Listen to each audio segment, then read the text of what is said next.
Rust Belt Capital is an elite Ohio-based private equity firm with a specialization in long-term, high-cash flow multifamily investments. If you're looking for long-term recurring income, you should check out Rust Belt Capital. From their approach to managing risk, to the locations they invest, the product quality they provide, this firm is serious about what they do, which is why the owners of Rust Belt Capital invest their money in every deal they take on. Review their case studies by visiting rustbeltcapital.com. That's rustbeltcapital.com. Once again, rustbeltcapital.com, or email investor@rustbeltcapital.com. You don't invest in the stock market to make overnight returns. You invest in the stock market and you leave it alone for 15, 20, 30 years, right? And then you wake up one day and you're a bazillionaire, hopefully. There we go. Guaranteed, right? Hello, left fielders. Welcome to the Passive Investing from Left Field podcast. Our community is focused on networking and education to help people invest passively and think differently. Let's go. Hi, this is Tom Wheelwright, and you're listening to Passive Investing from Left Field podcast. Hello, this is Chad Ackerman, and you are listening to the Passive Investing from Left Field podcast. With me today is our return guest, Whitney Elkins-Hutten. Whitney is the Director of Investor Relations or Investor Education at PassiveInvesting.com, founder of AshWealth.com, author of Money for Tomorrow, which we're going to talk about, how to build and protect generational wealth, published with BiggerPockets recently. Co-author of the international #1 bestseller, Resilient Women in Life and Business, host of the Passive Investing Made Simple YouTube show and podcast, and partner in $800 million in real estate, including over 6,500 plus residential units, 15 express car washes, and more than 2,200 self-storage units across 11 states. And experienced flipper, just to throw that in too, with $5 million in residential real estate. She was also our guest on the Spotlight, our episode 36 back in April of 23. Whitney, welcome back to Passive Investing from Left Field. We appreciate you coming on. Thank you so much for having me back on the show, Chad. Yeah, I'm exhausted just mentioning all the accolades you've gone through. That's all great stuff. Really appreciate you coming on. Always like chatting with you. You've been a big partner to Left Field through our many years of collaboration that we really appreciate and have enjoyed. PassiveInvesting.com's work with us, Whitney's specifically work with us. So I want to take the moment to thank you for all that you've done for us as a Left Field company as well along the way. So thank you for that. You're most welcome. Yeah. And that is, where, especially for me, like we were talking before the show, the impact that I want to create in the world is, helping people create financial independence and freedom for themselves and their family. And, first of all, it starts with education and then moving people into their ability to take action and develop that capacity. No, that's great. That's great. Which is what our mantra is at Left Field, which is why we partner so well, I think, together as well. So, but enough about us, enough about Left Field. We're here to talk about you and what's behind you and your image. You have a new book release. Tell us about the new book. Yeah. Yes, it's Money for Tomorrow, How to Build and Protect Generational Wealth. It released in February with BiggerPockets. I think you can pre-order it on Amazon right now. It'll formally be released there on March 19th. But this was, oddly enough, the backstory on this book. It was originally a document that I was writing for my daughter to teach her, compile the lessons and learning over, my 22, 23 plus investing career. So she would understand, how to steward the portfolio that my husband and I have, scaled. Yeah. And, that way, because there's, how many times have you heard of people coming into like a bunch of money and then they, 2-3 years later, it's gone. Yeah. Right. Yeah. I didn't want her to be a statistic. And so I was like, okay, what does she need to know? Well, we got to go all the way back to, how does money fundamentally work? How do you create a, the right type of balance sheet? How do the wealthy actually move from active income to passive income? How do you keep the wealth? What are all the different ways that you can lose it? How do you grow it? And then how do you actually die properly. I know it's really funny to say that. Nobody likes talking about death. To pass it on, though. Yeah. But be able to pass it on. And oddly enough, it's having a will and trust, totally fine. That's one piece of the puzzle, but there's like 4 other steps around that that you need to be able to really have a very secured, quote unquote, estate plan to be able to transfer that wealth appropriately and not lose tens or hundreds or millions of dollars. I mean, and these were also the things that I was learning, but played out in real time. With the 5 over the course of the last 8 years, I had to settle 5 estates. And in those 5 estates, I saw $700,000 lost. $700,000 lost. It did not need to go. Yeah. They did not need to go to Uncle Sam. Didn't need to go to creditors, debtors. They didn't need to be paid to the legal, you name it, attorney, anybody, like that. And if I can save one family from having even just like a $10,000 or $20,000 expense, that's money that you can put back into your investing plan. And if you compound that out, let's say that $700,000, that's poof, gone. Yeah. Compound that out over 7% over 30 years, that's $5.3 million. So if I can save one listener here, 10, 20, 100, $300,000, like we have now started to change the tide for the next generation. Yeah, no, that's great. I think you hit a sweet spot with me. I'm at that age. I've got the aging parents. I've lost one parent. So things are set in motion with their wills and their estate and so forth. And then I've got teenagers. Well, Elizabeth, forgive me, you're a 20-year-old now. I shouldn't call you a teenager anymore, but I've got a 20-year-old and a teenager. So I'm trying to educate them along the way too. Talk about who the book is written for then, because you mentioned you started it with the idea of educating your daughter, but it sounds like it's a good read for me in my situations of being able to maximize any things that are going on around what I may inherit or what I may be able to pass on someday too. So who'd you really write this for when you got into the book side of it? Yeah, ideally, anybody can pick up this book and glean. It's the blueprint, right? Like, so if you're just starting off in investing, especially in this, passive investing world, pick up the book and start reading it and make sure that you fully understand the ground rules on how money works. You've got your financial moat all in place, buttoned up. But if you're a more seasoned investor, especially the last 12 to 24 months has kind of rocked you a little bit, one, go back and make sure your foundation is solid. That way you're unstoppable in any market, and that you truly understand the principles on how to grow wealth in the future. And you're prepared to pass this wealth, be it money or knowledge, because I recognize a lot of people out there are on the die with zero train. They're going to spend every last penny in their estate. But you need to be able to pass on these fundamental skills and lessons and learnings to the next generation. So really, 2 investors really come to mind. The beginning investor that really wants to kind of start off right, and this more seasoned investor that's trying to figure out, do I have everything in place that I need to be unstoppable here? Yeah. No, that's great. And the other audience that I think comes to mind as I'm listening to you talk about it, knowing your background of having been an active investor and migrated into the passive side, and you have both, is what you wrote in the book, or even your own just belief. Is it better or helpful to be in one versus the other, or diversify and be on both sides? What are your thoughts around the passive versus active? Well, okay, I'm not going to spill the beans on my personal opinion quite yet, but let's back this up, right? Like, so really the book isn't about the tactic. It isn't about, do I invest actively in real estate, passively in real estate? Do I do long-term rentals, short-term rentals? Do I do opportunity zones? Well, honestly, we don't get into any of that. Mm-hmm. And the reason is that those are all tactics. Yeah.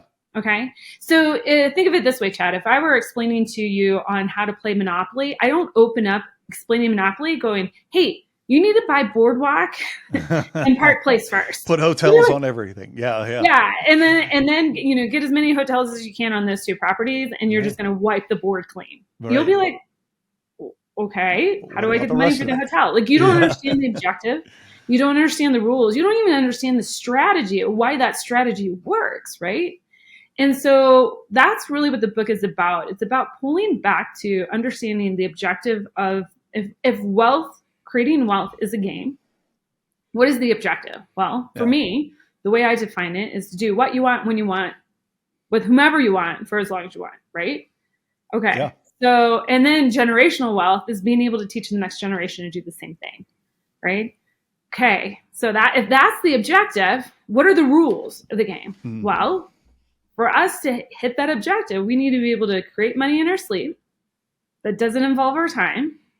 We need to be able to keep as much money as possible so we can feed that back into our investment plan. We need to know how to grow money, fundamentally. So preserve capital, cash flow, equity, all of those levers that we talk about, so often on left field investors. Yeah. And then we need to be able to pass it on. And then in the book, we get into in each one of those rules, those 4 rules that I just covered, we get into the strategies that those overarching, the 80-20 rule, the 20% of those strategies that are going to get you 85% of the way there. Nice. So really a lot of people here that are listening, I know, with left field, they're like, okay, I want to invest passively. I want to grow my portfolio that way. Is that the best way to do it?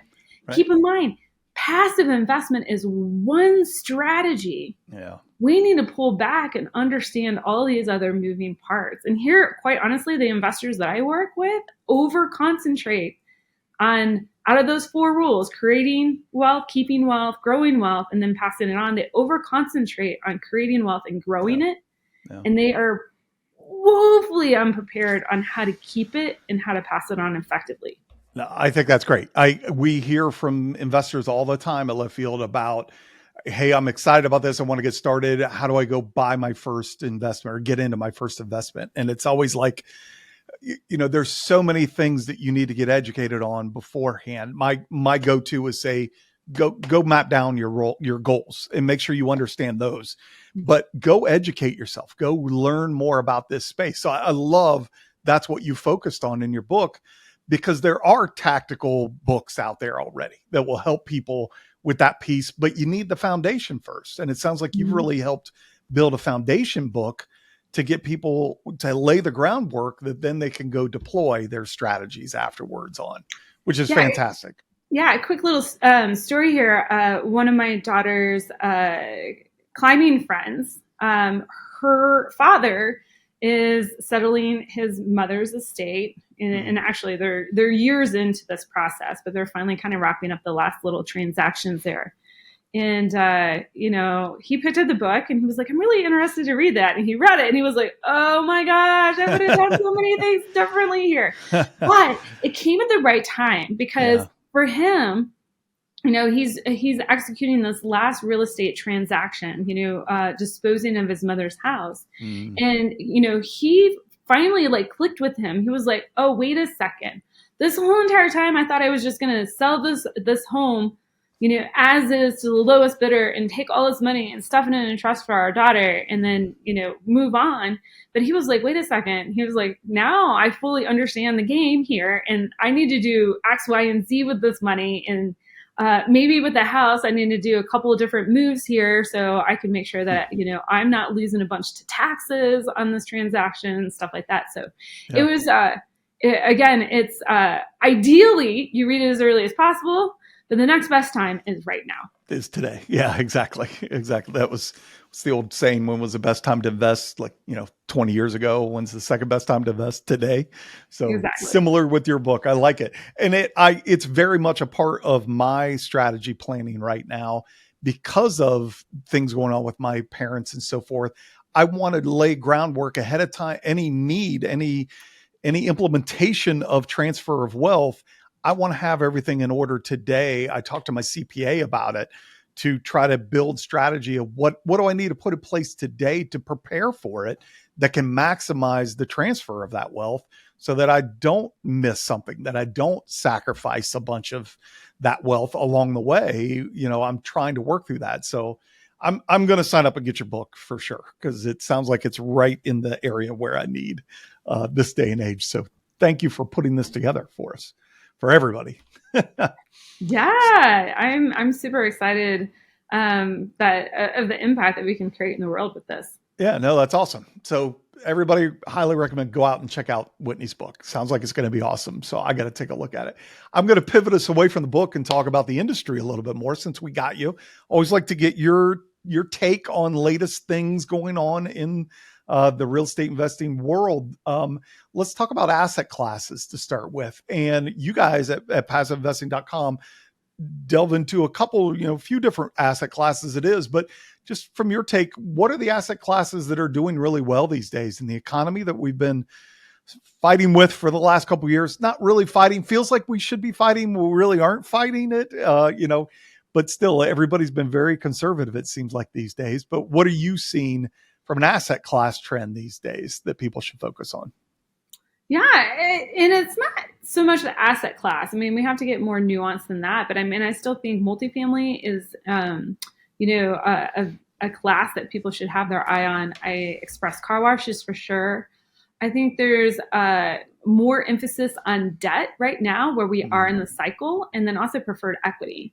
And so, investors right now, every time I talk to an investor, they're still trying to chase yield even in this market. Yeah. And cash flow is pretty compressed, as we mostly know on multifamily assets and even in some businesses.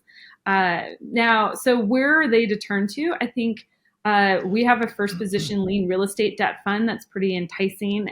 I would take a look at debt funds, make sure that there is zero leverage in the debt fund. If you want to be conservative, make sure there's no leverage in the debt fund. I'm seeing debt funds out there that are throwing 20, 30, 40, 60% leverage in their fund in order to juice the returns, which is kind of no different than what happened like with all the adjustable rate mortgages in real estate. That's fair. Be careful there. So I think debt is a great place to, if you have underutilized capital right now, deals can be hard. Equity deals can be hard to come by. Think about placing capital in a debt fund that has liquidity and possibly even compounding there so you can, get a yield, get a return, get your money out of the bank. There's a whole reason why I wouldn't want to have my money in the bank right now. And then, wait for those other equity deals to come. When we talk in terms of equity deals, I do like preferred equity, especially in the multifamily space right now. Yeah. Could you talk about that? Especially that is like the biggest buzzword, it seems like, in the industry right now, preferred equity.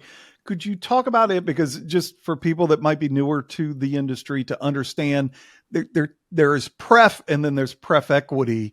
Could you talk about those differences just so people are on the same page? Yes.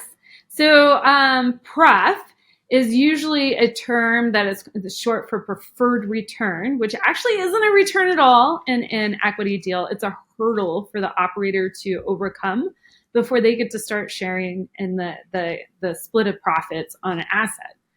Now, when you hear preferred equity, that's actually a designation in the capital stack. So you have two parts of the capital stack. You have your debt, and then you have your equity classes.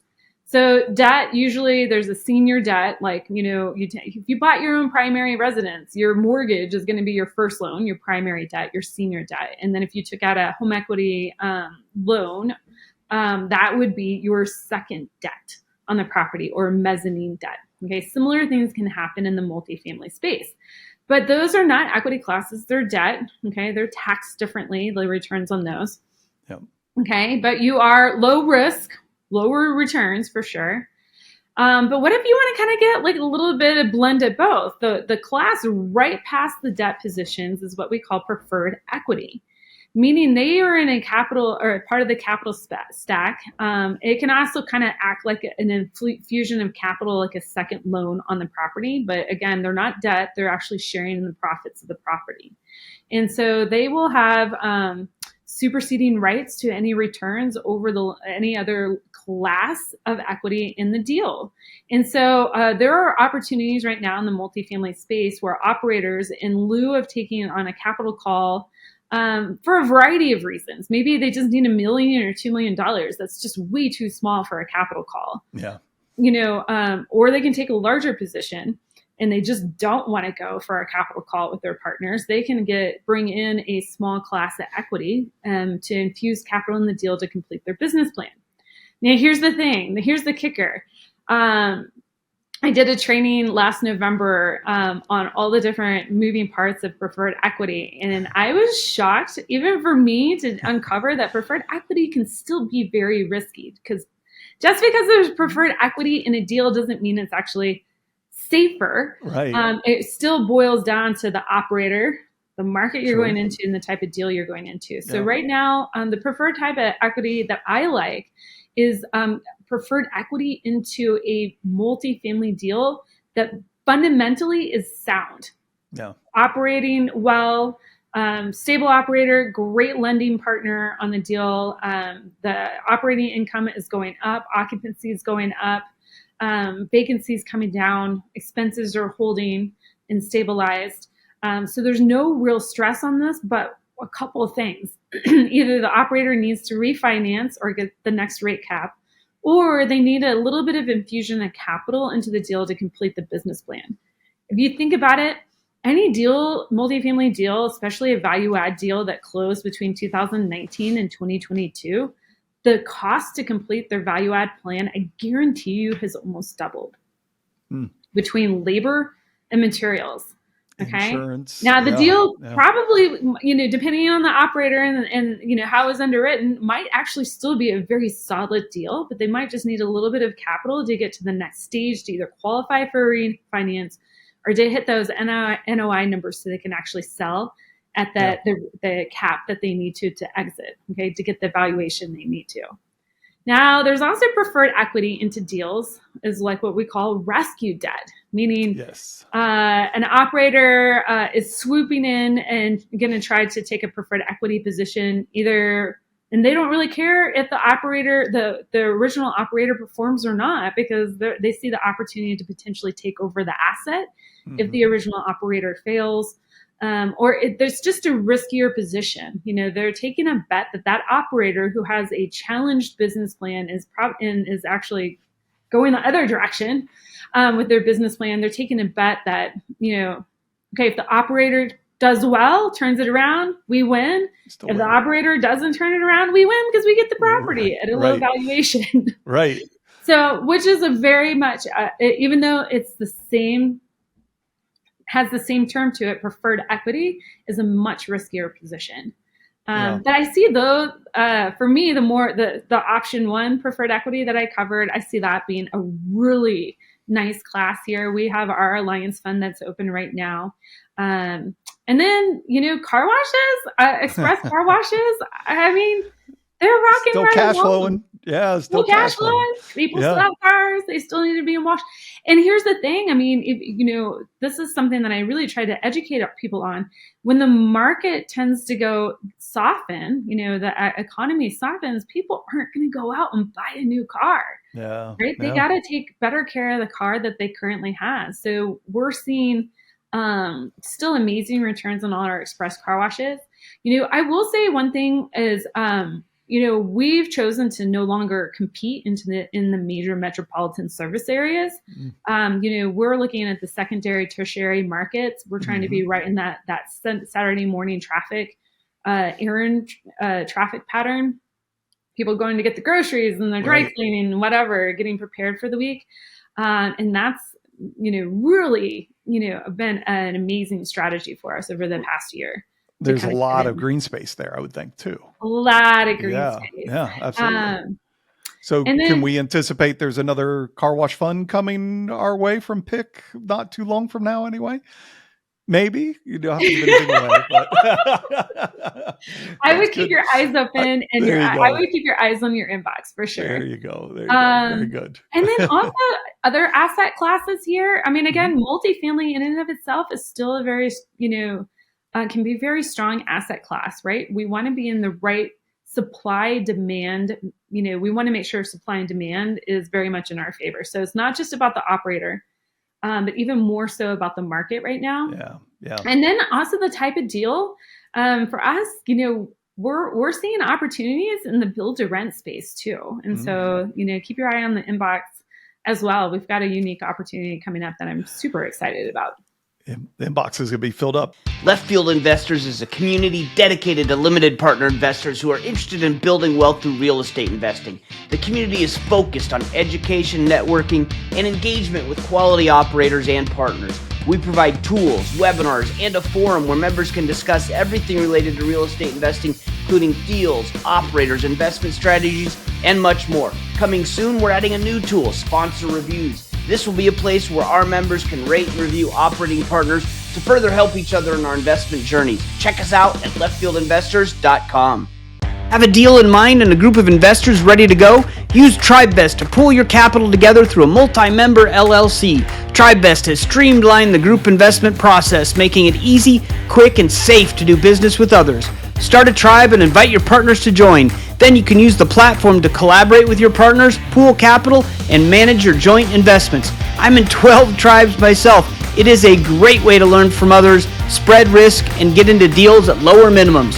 Go to tribevest.com to get started today. Preferred equity has come along to me personally as an investor. It was something I passed on 5 years ago because I wanted to be in the common equity spot because I wanted the larger return potential. I wanted to take on the bigger risk. But as the economy shifted and we got in this kind of a little more cautious mode these days, the preferred equities really seems like it's been a hot button the last several months, almost a year even. Just hearing more and more people talk about it as a better tool than maybe it was before. Or not that it was a bad tool before, it was just different strategy, a way to keep your money out there growing and have a little more, be further up the capital stack so you get better odds of having a return out of it at the very least, put it that way. Yeah, you have to also, and I want to interject here, is that you have to match the asset, right? Like, this is the right time for preferred equity. Yeah.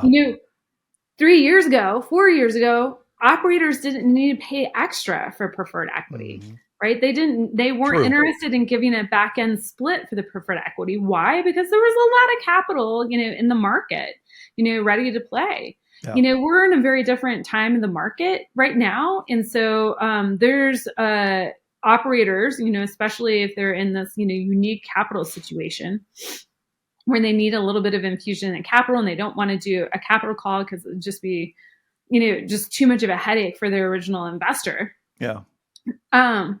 They're willing to give up, 3-5% on their return on the GP, the common GP, right, equity slice. Right. And so when we talk about returns, really honestly right now, 4 years ago, you would get probably a lower return, 10, 11, maybe 12% preferred equity. Now you could maybe, look to a 20 to 30% IRR between the preferred return that's guaranteed.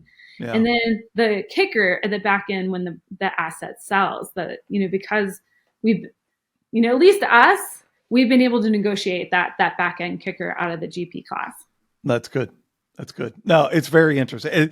This is what I love about this industry. Or there were avenues, there were strategies that I had in play that I didn't educate myself so much on other aspects of the business. And the economy changed and it forced me into understanding like mortgage structures. I didn't look at mortgage structures that strong 4 years ago because people could refinance without any trouble. There weren't really issues with capital. Interest rates were low. Rates weren't going to go through the roof that we didn't think anytime soon. So I didn't give it as much energy, but this is what I'm a more educated investor today because of all the trials and tribulations that we've gone through the past several years, which is great. It just makes me that much more prepared for the next thing down the road too. But still obviously lots to learn in all this too, but it's good. But in that vein, these are mistakes that I made of not really understanding the whole deal, the structure, everything else. What other mistakes are you seeing limited partners? I always like to boil this back to limited partners because that's our community.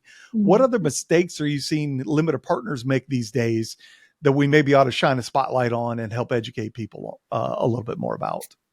Yeah, I think the biggest thing that I'm seeing limited partners do is they're still looking at the same round peg and trying to, or what is it, a square peg in a round hole? They're still looking at the same square peg and trying to hammer it in a round hole, not understanding that size of that hole or the dimension of that hole has changed a little bit, right? So I have investors, so the mistakes, I'll sum that up.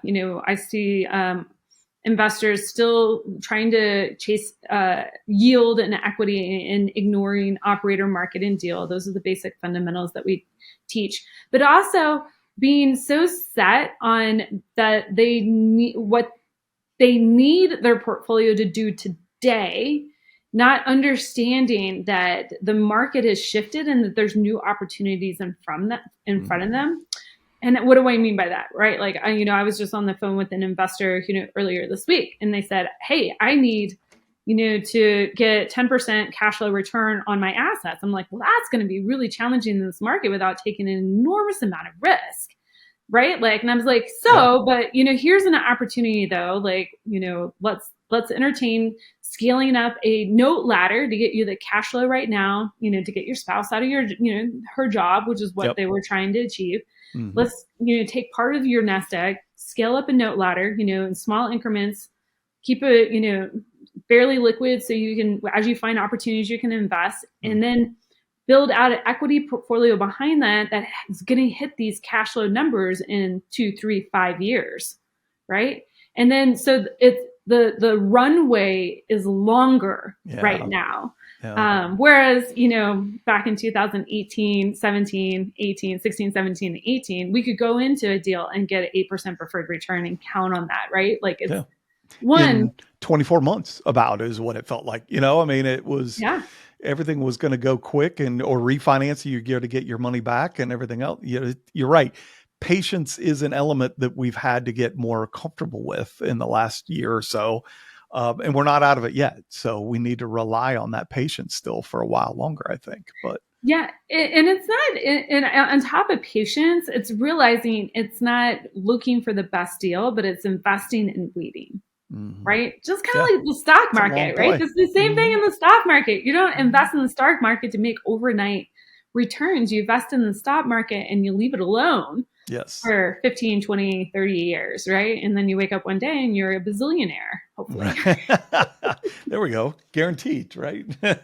So let time work for you. But there are ways to meet those short-term cash flow needs right now. But don't give up, compromise your risk tolerance or give up on like those pillars of wealth that we always talk about. Yeah. No, that is great. No, this is really good stuff today, Whitney. I appreciate you coming on. The last question I'll ask you, we ask everybody, what's a great podcast that you listen to? You can't mention your own. We'll put that in the show notes anyway. But what's a great podcast that you listen to that you could share with the community? Oh my gosh. Well, so right now I've past a couple years, I've been on a huge health journey. Not that my health has like been failing or anything like that, but I'm, chasing a teenager now, and I want to be able to keep up with her, like in every aspect. Like she's out climbing me, out biking me, like. Can you tell I'm a little competitive? Yeah. Anyways, so the podcast that I've been listening to a lot right now has been Mind Pump. So I'm super excited about that.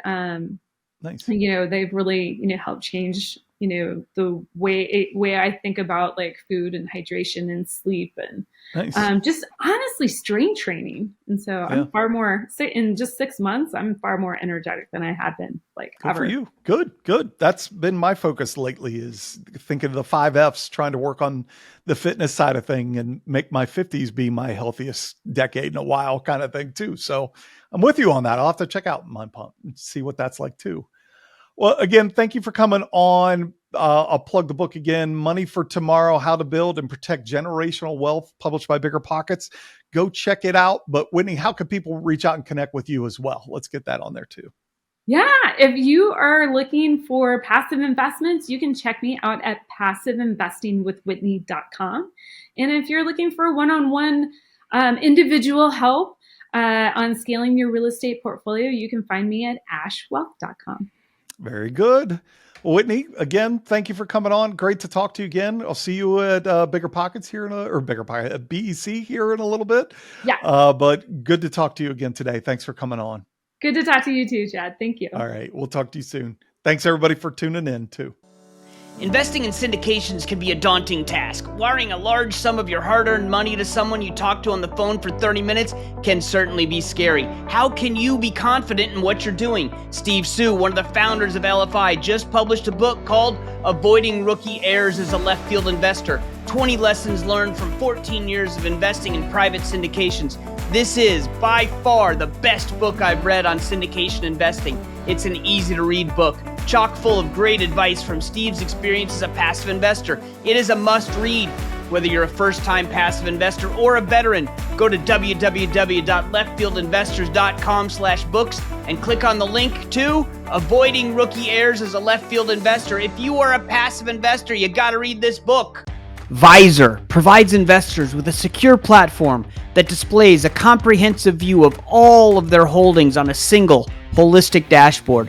From real estate syndications to private equity, crypto to traditional investments, with AI-driven, unbiased, honest insights to maximize return, Visor is your one place to rule them all. Automating performance tracking, projecting future cash flow, analyzing all your financial documents, and much more in one powerful solution, making it easy to follow the money. Sign up for a free 30-day trial now at Visor.co. Enjoyed that conversation with Whitney from passiveinvesting.com. Always enjoy talking to Whitney. She's been, like I said, a big partner to the LFI community for several years now. So I always enjoy our conversations, but really enjoyed learning about her new book, Money for Tomorrow, How to Build and Protect Generational Wealth. Check it out. I've pre-ordered a copy already. It comes out on March 19th, I think is when it is. So hopefully by the time this airs, that'll be available wherever you buy books. But really liked her focus on creating, keeping, growing, and passing on wealth. What important lessons to learn. I'm in the middle of dealing with a lot of that stuff, so I'm interested to see what she's got to say and all that. So we did get into then what asset classes does she feel are important to look at these days? And we had the kind of tried and true multifamily. If you look and find the right deal, express car washes, good cash flowing. But she spent some time talking about debt and preferred equity. And those are really seem to be hot items these days that we hear from a lot of different operators. But I liked how she called out for the debt side of things. Look for situations where there's a no leverage in the debt fund and protecting yourself from that, and that it has liquidity so that you don't have your money wrapped up for a long period of time. So if equity deals become popular again, or, things change in the economy, you've got access to that capital sooner than later, rather than having it wrapped up for several years. So I thought that was great advice. Then she talked about the preferred equity model, and this has become a big topic. It feels like in a lot of different forum discussions that I see. She defined a little bit about what preferred equity is, which was great to hear, and where it sits in the capital stack, as well as the risk that's involved with it, and talked about rescue debt and how that links to preferred equity situations. So I thought that was great discussion, something worthwhile checking out. And lastly, she hit on some LP mistakes that are going on and setting better expectations for where we are in the current economy, so that you are going into offerings with your eyes wide open, basically is how I'll summarize that. But really good discussion. Hope you enjoyed it. And we look forward to her book coming out. Thanks for hanging out in the left field with us today. If you're interested in becoming a left fielder, you can find us on the World Wide Web at www.leftfieldinvestors.com and click the subscribe button to join our community. If you enjoyed the podcast, please subscribe to the show on your podcast player so you don't miss an episode. If you really enjoyed the show, a review on Apple Podcasts or wherever you listen to podcasts would be appreciated. This show is for entertainment purposes only. Nothing said on the show should be considered financial advice. Before making any decisions, consult a professional. This show is copyrighted by Passive Investing from Left Field and Left Field Investors. Written permissions must be granted before syndication or rebroadcasting.